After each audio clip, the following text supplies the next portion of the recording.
Now let's play Guess the Machine, shall we? We have 2 wheels, 2 disc brakes, an exhaust system, a seat, a 500cc engine and a mean pair of headlamps. Any ideas? Is it a motorbike? No, it's not, it's a bike. Well, it's a scooter that thinks it's a bike. It's the Piaggio X9 with a 500cc engine and electronic fuel injection. It's the first in the world. It's a bit of a beast, isn't it? If you're used to a small 50cc twist and go scoot, the X9 will initially feel enormous, but you soon get used to it, especially when you pull the throttle and expose its power, which feels endless. And when it comes time to park it up, we'll have no problem getting this lump on its stand. Check this out. How clever is that? An electronic centre stand. It's great, it really saves you having to heave it backwards and forwards. And it's got some great features as well, more like what you'd find inside a car. The dashboard, for example, it's all electronic and it's even got a stereo system and an intercom. Superb. There's hazard warning lights. You'll even find a rev counter at the side of the speedo.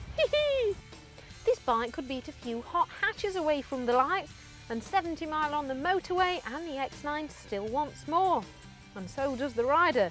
The suspension soaks up humps and bumps quite nicely, and the handling is faultless. The sound of the engine, ooh, well, it roared like a lion. Okay, a lioness anyway. Well, I said it had got some car-like features, but check this out. One flick of the ignition and push it in to reveal 2 little flaps. Press this one right here and you'll see where you fill it with petrol, which is neatly covered up. Press the other button and this enormous seat lifts up to reveal ample storage. Now I've managed to get 1 lid in here, but of course a bike this size you're probably very often going to be having 2 riders, and sadly I don't think you're going to get 2 helmets in. You might do if they're not full face, but it's always best to wear a full face helmet. But that fits in there quite nicely, and you could stow gloves and a little bit of shopping in around there.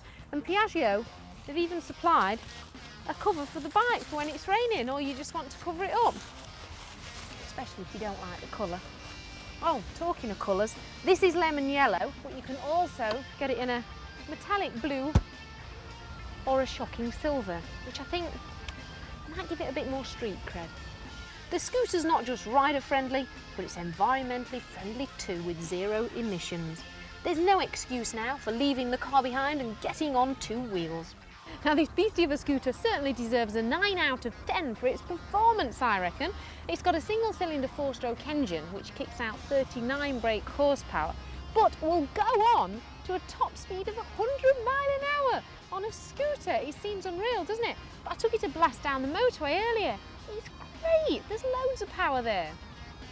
And as for comfort, the X9, yes again, deserves a 9 out of 10. This seat is superb. On a long journey you'd have no problem. It is quite a wide seat, but it's well shaped, it's nicely cushioned, and Piaggio have given us a little backrest over here. Plenty of room for a pillion as well, and these little footrests for them too, and there's also a handy grab rail on the back. They've got it right. On closer inspection of the X9, I can't find anything wrong with it. Piaggio have made some cracking little scooters over the last few years, and this big boy doesn't let them down either.